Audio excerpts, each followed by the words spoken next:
Hello, hello, hello, and welcome to this week's episode of the Confidently You podcast. I'm Helen. I'm your host and head coach at Fit Girl Club HQ, health wellness for women who want to feel better and have a better, happier, healthier lifestyle. How are you? How are you all doing? So if you're in the UK, we have just got over a heat wave. Now, I've got a client who's in Australia, and I know she listens to this, so she's like, I'm not going to do the accent, but she's like, Helen, what are you on about heat wave? She lives in Sydney and it can be just constantly hot there. It's like it's roasting in summer, literally roasting hot, nearer 40s, nearer 30s. But I've lived all over the world, lived in loads of countries. We're not equipped for it as much here. We aren't. The housing, and this isn't a moan, and I don't like to be negative about stuff, but our houses are built to keep heat in. So when they get hot, they're like hot. And we don't have like pools and we don't have aircon. But I've also lived in hot countries that I've not had aircon. When I lived in Menorca, we didn't have aircon. But I did have a pool at one of those. I had a villa with a pool. Oh, girls, what a summer that was. And where else I lived without aircon that was really hot? Did I live in Turkey without aircon? No, I did at that place. No, I did Turkey. Turkey was hot. Turkey was like, your hot days were 40 to 50 degrees. I'm sure around the pool once it said 56. And you're just like, this is ridiculous. Didn't really sunbathe in Turkey either because it was just so hot. I like a nice mid-20s. Anyway, I digress. How are you after the heat? I did a whole episode about coping with heat, so go back and re-listen to that. Look, the thing is, girls, and I said this to my clients this week, it's okay not to do as much in the heat. I'd say 90% of my clients didn't do all their workouts. Yeah? And that's okay. But you need to still nail the basics. You can't just let something like that, especially when it's for a full week, and we don't know, like the rest of summer might be like this. You have to make alternative solutions. You have to start adjusting to your surroundings. Otherwise, you'll just get stuck in the past and then stuck not reaching your goals. And then it'll get to winter again. Then you'll be like, oh, we just go round again. You need to be adaptable. You need to make compromises. So 90% of my clients didn't do all their exercise. Fair enough. But all of them still did well with the nutrition and got movement in. So go back and listen to that episode about how to manage in the heat, because I explained loads of things there. But for me, I'm in my peak weeks, girls. I've got my 50-mile ultra in just over 3 weeks. My goodness, where has that gone? I signed up for it last September. And like, I've got ages to train for this. I have trained since then, to be honest with you, though. I'm annoying, I know I am, but this is what I do and it's what I love. I get obsessed with it. So I have trained. I am. If it was tomorrow, I'm ready. Hi tomorrow, but I am ready.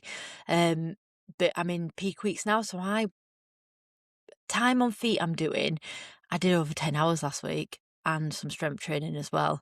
And this week I'm aiming to do 14. So I'm in the pits. So I'm going to look a bit dishevelled for a couple of weeks. It's just the way it is. Just have to suck it up. I couldn't not train last week. So luckily for me, gym, aircon, treadmill, but I did do a couple of runs outside. One was on Saturday afternoon after I'd helped out at the Hardmo's event. So I'll talk about that in a second. Yeah, I went for a run, 3:00, and it was like being in an oven. Oh my God, it was so hot. And I say run because I was walking most of it. I was like, there's no point. I'm not putting myself in a hole in the ground. Did just over 2 hours. I had a bit of tummy ache as well. I don't know if I told you last week that I had a bit of a dodgy tummy from paddleboarding at Windermere. It's famed for being a bit ugh. So be careful if you're off up to the lakes this summer, girls. Just have some hand sanitizer. Just don't get water in your mouth. I think my problem was I'd touched stuff and then I'd not washed my hands. Anyway, schoolgirl error. But yeah, I had a bit of a dicky tummy all last week. It's gone now, but it was just like a bit of, trapped wind and pain. It's painful. Anyway, I went out for this run, like being in an oven. It was so hot. It just, as soon as you got out there, it was just like in the valley. It just like feels like 36 degrees. It's just humid as well. So, but you've got to do it, because how do I know what the temperature's going to be like on the day? I won't find out till a week before, if that, and then it can change. So you've got to train in all weathers. And when it's hotter, you just have to go slower. More water, more hydration, look after yourself better, loads of sun cream, cover your skin up, get a hat on, get sunglasses on, and that helps. So Before I go on to today's episode, I just did want to talk a little bit about what I did on Saturday. I helped out at the Hardmoors, what's called Hardwolds 40. So Hardmoors is a local race community, trail running race community, and they're around the moors. That's why they're called Hardmoors, and their races are hard. But I do think, I still think they're accessible. I don't think they're like, they are hard, they are challenging, but I think a lot of trail running's hard and challenging. Like, I've not done a race yet that was easy and flat, but maybe that's because I don't pick the easy and flat routes, and that's why I do trail running, because I like the hard, challenging routes. But they're a great company, really inclusive for everyone, and just really friendly, so welcoming. And I did one of their inverted commas marathons in May as a training race, as my B race. So I did the White Horse, and I talked about it on here. And I say marathon with inverted commas because it was 28 miles, 28 points away. It was nearer 30 than it was nearer 26. Anyway, that's what happens with trail running, girls. If you're a road runner and you get into trail running, don't be expecting your half marathon to be 13.1 miles or your marathon to be 26.2. It's always more in trail.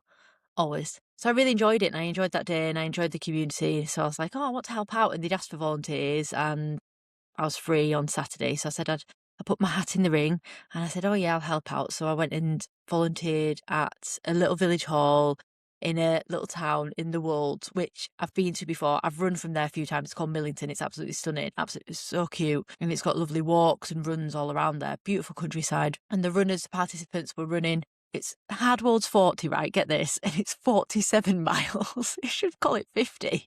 Made me laugh, that one. It was the last one, unfortunately, because they didn't get as many people on as their other popular races. But it was great to see all the runners from the pointy end at the front, which hats off to them, they're just going for it, to the ones at the back who are just like trying their freaking best, and they're just amazing. It's just fantastic to see and to support people. And I actually, give credit to some people, and this is what comes in my head as well. When I'm struggling, I'm out running, and I remember doing this when I was out on a run somewhere one day, and I was really, I wasn't enjoying it. I was really struggling. I think I did 20 miles, and I was halfway around, and I was like, this is awful. But it's tough because you're 20 miles around, and you've got to carry on to get back to your car. I kind of gaslight myself, really.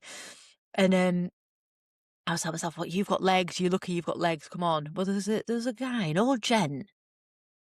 I don't know how old he was, but he was definitely over 50, maybe 60, maybe 70. He was running in that heat with an oxygen tank on. Oxygen tank. He was carrying his oxygen. He had a support runner with him, obviously for safety, but he did 47 miles on Saturday with an oxygen tank. Well, I can't say it. Oxygen tank on his back. Come on, girls. If he can do that, we can go for our daily walk or jog around the block or do our strength training. Amazing. Sometimes it's so good to put yourself in that experience, that, and see these other people doing these extraordinary things and being like, right, that, it's a big slice of perspective sometimes.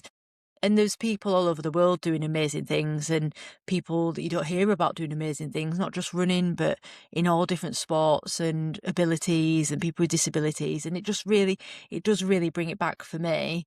When I'm struggling and dying, I'm like, this is a privilege that I get to do this. It's a privilege that I get to die. I'm not saying you have to become a runner or do what I do. Absolutely not. You've got to do what you enjoy and what you love. But sometimes we need to, instead of like just going, no, I can't be bothered today, go, I get the opportunity to do this. There's plenty of people that can't do this that would love to do it. So yeah, big slice of perspective. And it was great marshalling for Hardmoors, guys, and I'll be doing it again. And I'm also going to, once I've finished my 50, as long as I don't hate running and want to hang up my trainers forever and never want to go out again, which we'll see. But I am looking at doing some of their events next year. They've got a 55 in March, which always apparently gets really bad weather. But I think I'd like the challenge of that, a bit of snow and a bit of extra challenge. I do think I prefer running in the winter/spring as well. Oh, they've got a 60 in September, and I won't be ready for it this year because I like to train properly and I need to recover. Once I've done this 50, I'll need to, a good month recovery. Then you need to build back up again. So I don't like to book loads of races. I have one main race. So yeah, I'll let the dust settle and then I'll decide. But I'll be joining more Hardmoor stuff. They also do relays. So I'd love it if any of you enjoy running, enjoy trail running, fancy doing a relay. So like if you do the relay of the 60, if there's 4 of us, that's 15 miles each. Easy. I say easy. Some of you sat there going, "Oh God, I can't even run a mile." And I know, once you start distance running, the further you go, it just gets easier. And I'm sorry that because I sound really annoying. I know I do, but it's all relative. And I appreciate everyone, whether you sat on, doing the couch to 5K is amazing. I think that's the hardest bit, couch to 5K. Once you get over that, it's like you just start creeping up. And I do remember when I was training for my first half marathon, and one of my greatest achievements was when I went out one day and I ran 17 kilometres, and I was like, I can't believe I've just done that. Whereas on Sunday, I just went and did a half marathon, easy pace, just did it, just like nothing. It's all relative. The more you do something, the easier it becomes. So anyway, hope you enjoyed that little intro. Helen's chat. Always here for Helen's chat. So this week's episode is entitled, I'm doing everything right, so why am I not seeing results? This is so common, and this is something I get all the time, especially when I first speak to someone. So the process of, if you want to work with me, how my clients come to me is usually a message in social media, Instagram, Facebook, or via email. And then we have a little chat, see where you're at.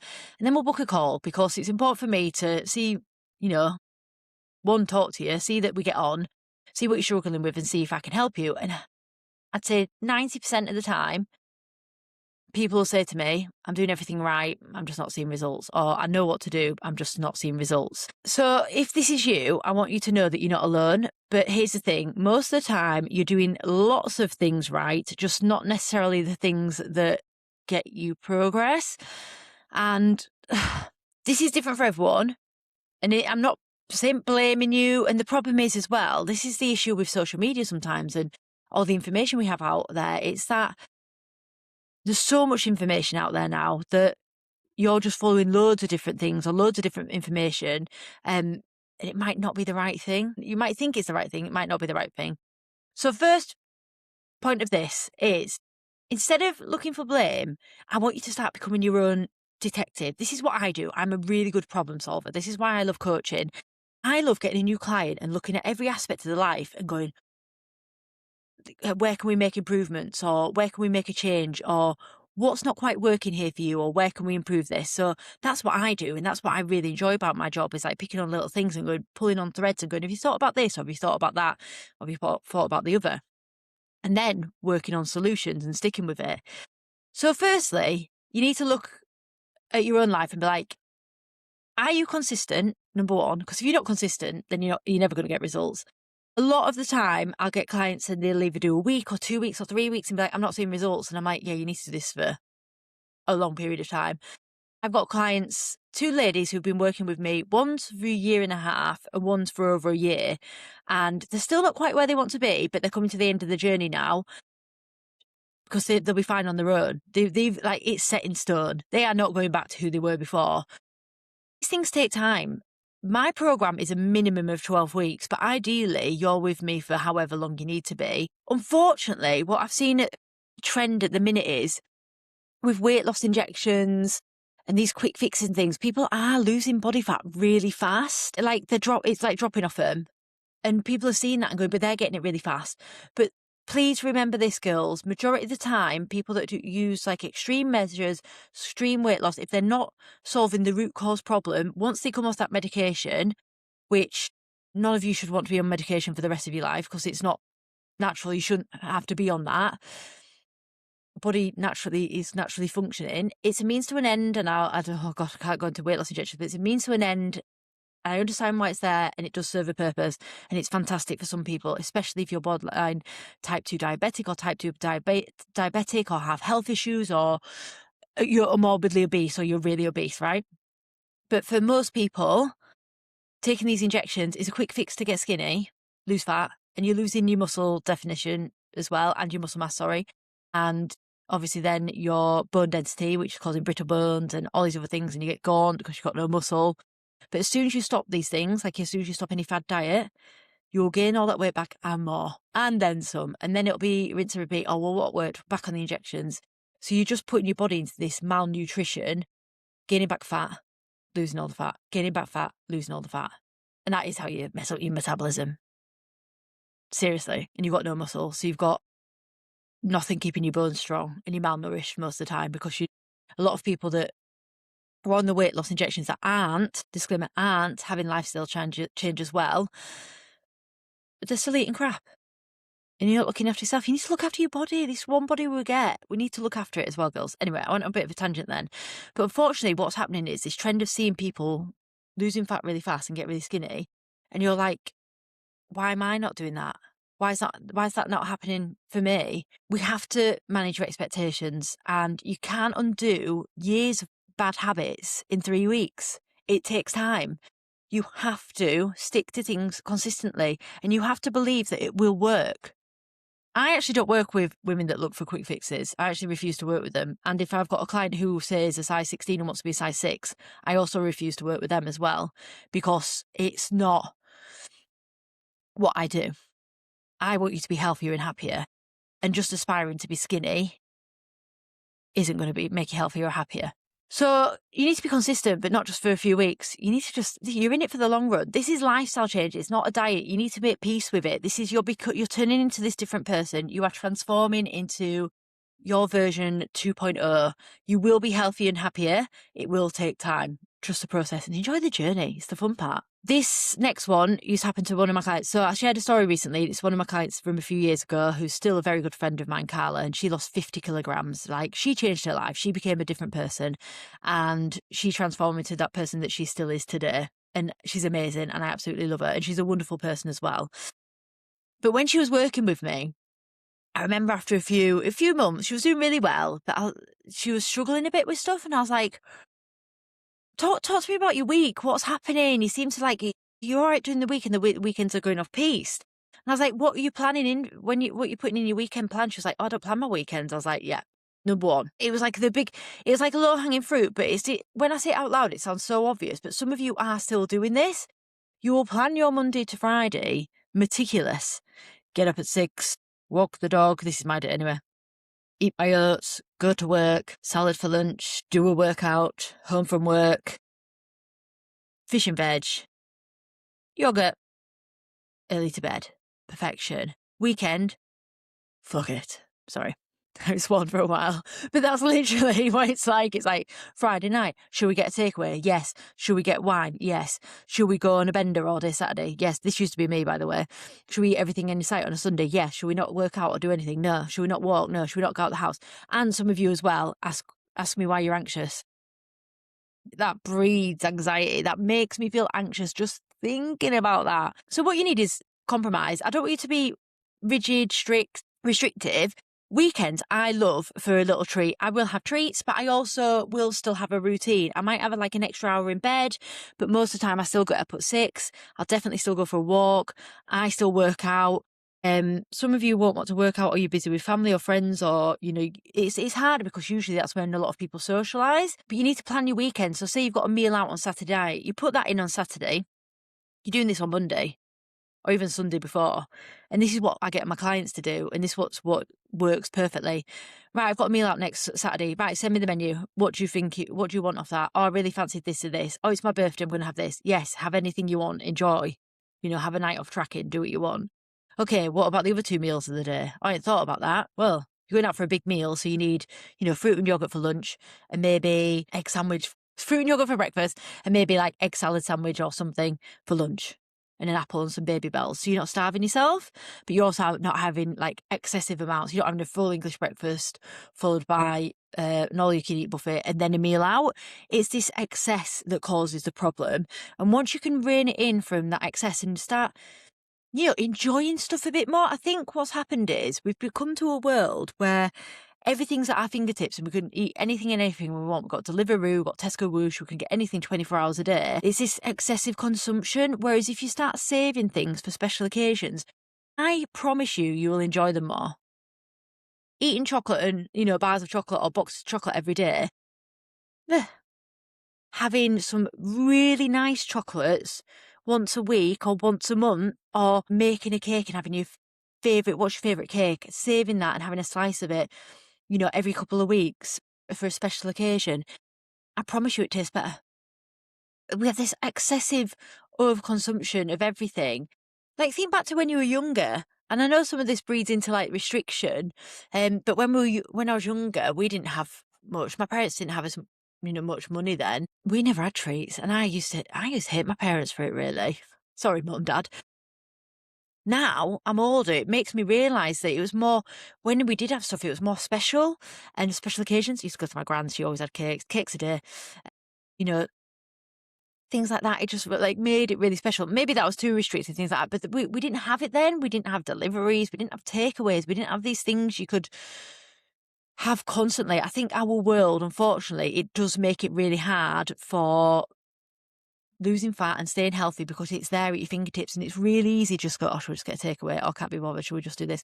I've been good all week, I deserve a treat. Yeah, you do. And do treat yourself. Don't cheat. No cheat meals because we don't cheat, but you can treat yourself, but in moderation, and then enjoy it. Oh, set yourself a goal, right? I'll do this many weeks and then I'll go out for a meal, or then I'll have my favourite pizza, or then I'll have this and I'm going to enjoy it. But it's then not a binge, and then it's not an overconsumption, and it's also not a restrict either, because restriction leads to binging. So next up is you're moving but you're not progressing. So when it comes to fat loss, especially movement and everything, if you've been doing it for a while, your body becomes adaptable. So your body gets used to things. So say this will happen to a lot of you. So say you go to your local classes and you go to your local kettlebell class and you just always pick up a 4 kilogram and you do the class and then you leave. And you've been doing that the same every Monday for a year.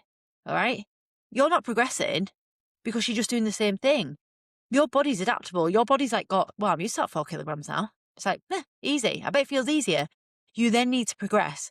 This is where progressive overload comes in. So this is where I help my girls with progressing in their training, whether it's their running. So we either go faster, further, or longer time. With their strength training, we'll improve different weights, always increasing the weights. Now, I don't mean always like every single session you have to go in and increase your weights, but I will always encourage you to, say you're leg pressing 50 kilograms for 8 reps, then you'll go up to 10 reps, and then you'll go to 12 reps. Right, now you go up to 55, 8, 10, 12, and you'll keep progressing that way. That is how you get stronger. That is how you become more adaptable. That is how your muscle grows, and that's how you get fitter. But there's many ways to skin a cat. You don't need to just keep constantly increasing your weights. There was a point where I got really strong. I was doing a lot of CrossFit and I was over 100 kilogram. I was 112, I think, deadlift, and I did over 100 back squat. Gosh, I couldn't do that now. I'd split in half. If you don't use it, you will lose it.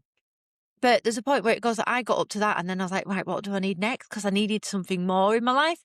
And then I got into running. So now I just do my general weight training and progression with my weights that way. But I strengthen my legs by increasing, and my lungs by increasing my running and getting fitter and stronger that way. So if you're just going out and doing the same thing every day, your body will become adaptable. Okay? So even things like when you start to lose fat, you'll weigh less. So if you're not lifting more weights or doing more steps or putting more effort in, you will plateau. So one thing has to give. So if you've got down to a certain weight and you've stopped losing body fat, right, you're doing your measurements and everything, you either need to drop your calories by 50 a day or increase your steps by 1,000 or 2,000 a day. Simple. Something's got to give.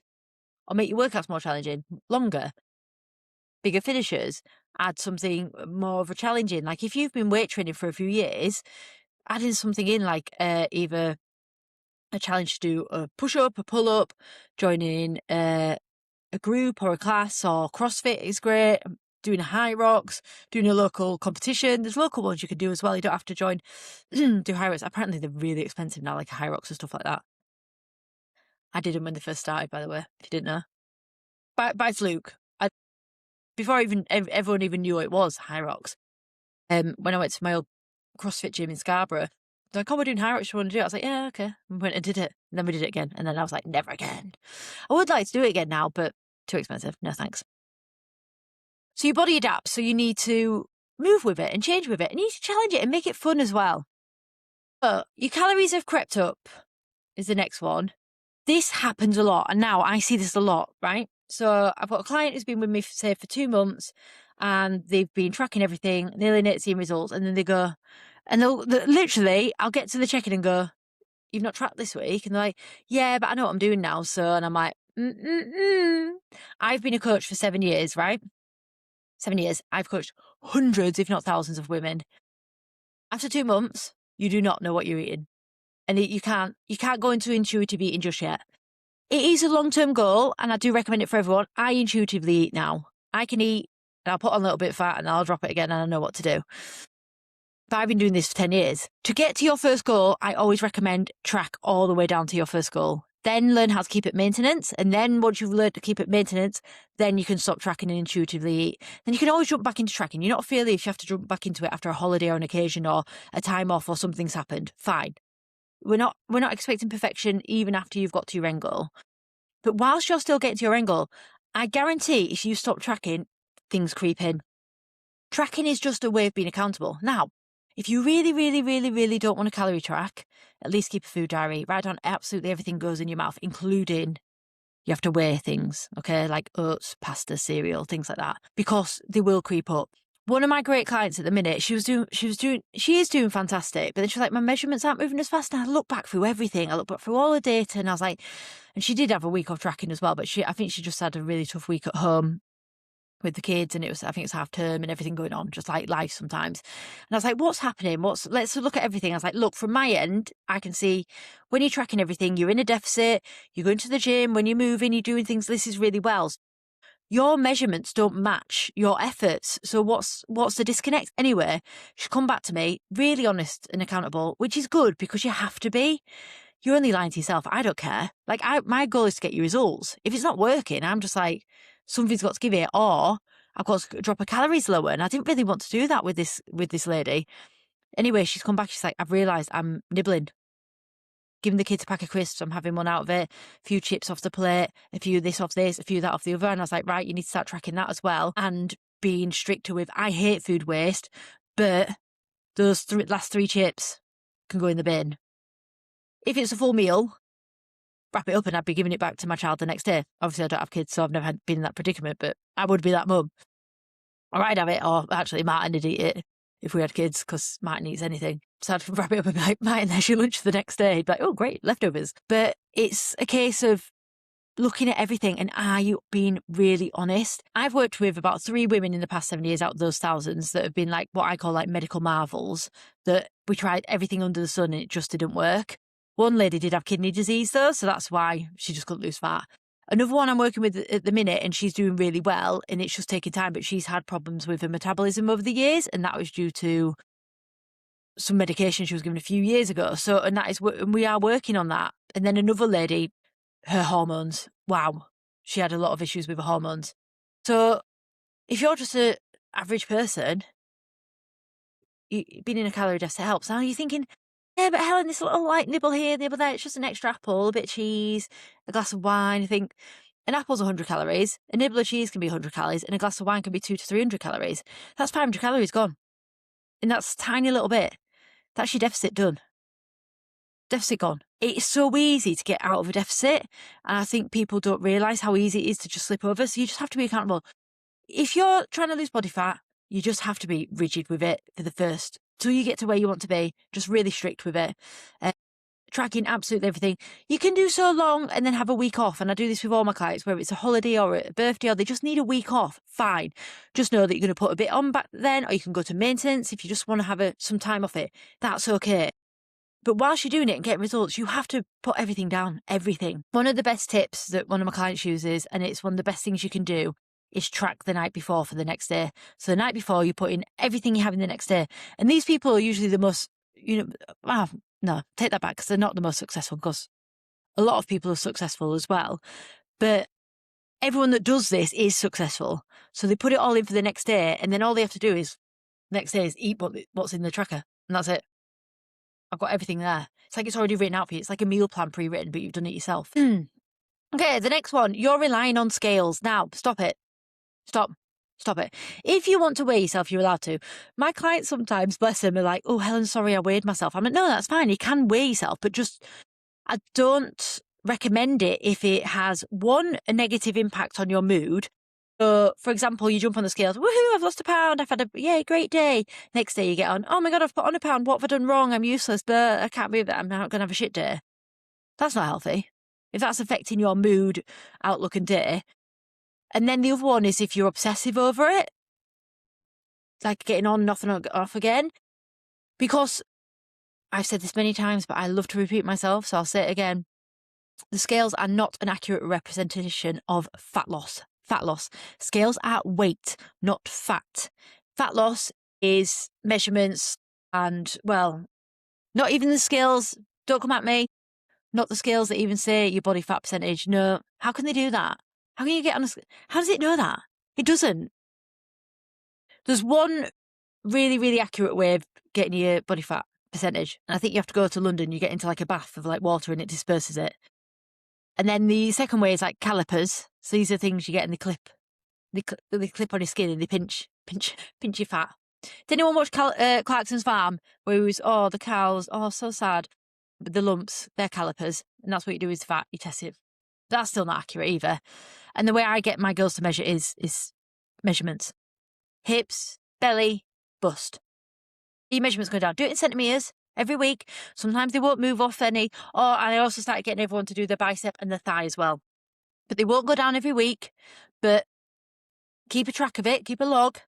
And you'll see some, like, my ladies that have been going for over a year, everything is slowed, right? Because they're starting, they were down and they've had holidays and up and down and stuff. And it is slowed and it does plateau, but then they'll have a week where it's the same and then it drops one. Week the same and it drops one. So it shows it's working still.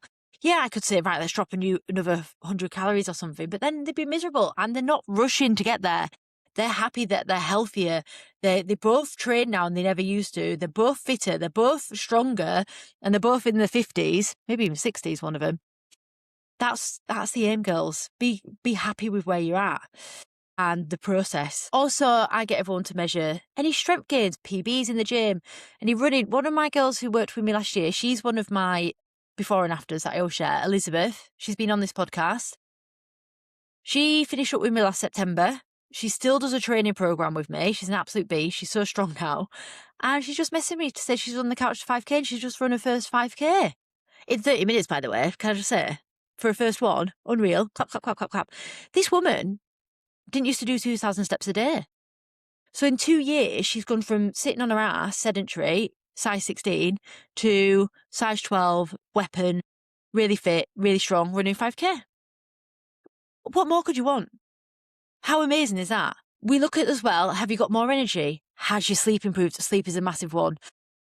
Do you feel more confident? Are your shoulders back? Head held high? Do you walk into a room? Do you have a bit more life, like fun and energy and just spark? And that's what matters as well. I've got a few clients at the minute who had lost the spark and they're literally messaging me saying they feel more like themselves again. And I'm like, that's all I want. I don't care what dress size you are. I don't care what size your waist is. I care that you've got your spark and you're living your most authentic life for you. Next one, stress and lack of sleep and making everything harder. Oh my goodness, girls. If you're not sleeping, number one, look at your sleep. I should have put that up to number one. We need to all look at our sleep. Look at your sleep. Improve your sleep. Work on your sleep. Now, it's really hard last week when it's hot. I'm going to show off because I was actually all right. But I did keep the house as cool as possible all day. It still was like a furnace. Then opened it up at night on under your sheet. And I used to live in hot country, so I can sleep in it better. I think Martin struggled more than me. I could still. When I went to Goa a few years ago, no aircon there. It was like an oven constantly, all day, all night. And you just used to just pass out in a pool of your own sweat. It was disgusting. Anyway, sleep. If you are not sleeping enough or quality sleep, you will, not be bothered, so you won't just move as much. 2, you have a higher hunger hormone, a lower satiation hormone, so you have the double trouble of you're hungrier and you never feel full. We all know what it's like when we've had a bad night's sleep. For me now, I'm sorry, but a bad night's sleep is like 7 hours. I had 9 last night. I feel alive. So good. Yummy, yummy sleep. But if you're not getting good quality sleep, you will be hungrier and you won't feel as full. Now, you will also be craving crap because your body will just like, give me energy. Okay. What gives me energy? Sugar, sweets, anything. You don't want that meal prep. And if you're not prepped, you are going to reach for anything. When Susan in the office says, shall we get a takeaway? Shall we go to the cafe? You'll be like, oh, go on then. Go on then. No, get more sleep and prep. One of my girls, I spoke to her last week. She's done amazing. 3 months amazing. And then past couple of weeks, she hasn't reverted back. She hasn't gone fully back to where she was, but there was things creeping in, and I was like, this isn't you. This isn't what you've been doing. I was like, what's going on? So we have a monthly catch-up call with everyone of my girls, and this is something I started doing about 6 months ago, and it's so valuable because in weekly check-ins, I'll ask questions and stuff, and I'm like, I know something's going on, but I'm not getting the deep down. As soon as you get face-to-face with Helen, talk about myself in the third person, but as soon as you get face-to-face with me, I am like, talk to me. And it just comes out. I'm like, just talk to me. Tell me everything. Your life story. I want to know it all. I need to know everything. And it turns out that she's not been sleeping great. And then she's reaching for the poorer food choices. And it's certain situations and loads more stuff that I won't go into depth on here because it's her personal journey. So we just reverted back and we're like, right, we need to sort this out. And the lack of sleep has such a huge impact on her diet, her choices, her food choices. Huge impact. So all of you now listening, if you're not sleeping well or good quality, sort it out. If you can't sort it out, I'm really sorry. If you've tried everything and you're perimenopausal or you're on HRT or anything like that, please speak to the doctor. Go back and listen to my episode all about sleep because I've done an episode where I deep dive into sleep. But if it's you, scrolling on your phone at night, watching another episode of Netflix, stop it. Stop it. Get yourself some good sleep. Eye mask, earplugs, sleep meditation. Goodbye. No excuses. Stop it. No excuses. And you can't earn it back at the weekend. You probably don't anyway. You're probably worse at the weekend. And the last one is you're comparing yourself to someone else's chapter 20. This is what I go back to with like the weight loss jabs as well, because it's really obvious now. There's this girl who's like an influencer and I used to see her on TikTok. Now I deleted TikTok in January and I still haven't re-downloaded it, girls. How amazing am I? I'm such a show off. 6 months, half the year, no TikTok. My life is better without it. Don't need it. It's the worst app for mindless scrolling. I think it's the most hooked in app. Plus, I didn't like some of the themes. I've talked about this before, but I was watching something and then I saw someone die on it. Someone fell off a mountain. I was like, oh my God, as if I've just like scrolled through and that's just come up. It was awful. I was like, it's not good for mental health. I'm not getting any clients from it. I'm not really helping people on it. It's just about going viral. I had more followers on TikTok than any other platform, but I just deleted it. Of it. Completely came off it. My ego could have been like, yes, but Helen, this is where you're most popular and get the most views and the most likes and stuff. And I was like, nope. So I deleted it in January. Anyway, there's this influence on there. You might know her, have heard of her. She's called Becky Jones. And she was a very, very big lady, bless her. She had a lot going on, didn't she? Like to be that, she was eating herself to death, the poor thing. Anyway, she's like got millions of followers. She's making loads of money off it, but she's lost loads of weight really fast. Now apparently she's done it through diet and exercise. She hasn't. You can't. And she's had some help from somewhere. No. I'm a professional. I know what I'm doing. It's impossible. But then you see these things online. You're probably like, well, she's done it. Why can't I do it? Like amazing that she's done it. Good for her. That's her journey. Well done. Her health will be so much better as well. Good. But saying it's just through diet and exercise is very misleading because no. Gosh knows how much she's lost in a year. She was big and now I'd say she's slimmer than me now. She's had some help from something, whatever it is, it doesn't matter. But she's healthy now. She is exercising. Her diet looks good. Well done her. But what I'm trying to say is you might see someone like that and be like, oh, but they can do it. Why have they done that so fast? And I said this to someone the other day, like a pound a week of fat is 3,500 calories. So that's a 3,500 calorie deficit a day. Well, 500 calorie a day deficit, which is big. Okay, so for a lot of you, you're probably only burning like 1,900, 2,000 calories, some of you lower. So most of my clients, I don't even put them on a 500 calorie a day deficit because I refuse to really put anyone under. I don't like doing under about 1,400. Think about how much food you can have for 1,400 calories. It's not that much. So I don't imagine being under that. But some of my girls might be on like a 250, 300 calorie day deficit, and sometimes they don't even hit that because we're doing lifestyle change. It takes time, it takes energy, it takes effort. So they could be losing a pound every 2 weeks, which sounds like nothing. But I said this to my client the other week because she'd had a bit of a blip. She'd done really well for 3 months, and then she just lost some motivation and just lost a bit of a why and let old habits slip back in a bit. And she was like, I only put a pound on in 3 weeks. And I went, yeah, but 1 pound in 3 weeks is a stone in a year. So if you're losing a pound in 3 weeks, that's only a stone a year. So what I'm trying to say with this is that's still progress. That's fine. However long it takes you, it takes you. We need to stop this rushing to get there. I'd much rather you do it slow and steady in the right way for you that fits in your life and you make it achievable than this rushed fad diet where if you're putting yourself in too big a deficit, not only are you potentially going to have some bad habits because you're restricting like I've done in the past. I've been there. I talk about it a lot. My restriction days, awful. Really bad habits, really bad. I got really bad habits with food, really bad rules and regulations in my own head. It's silly. But also when you're losing muscle and you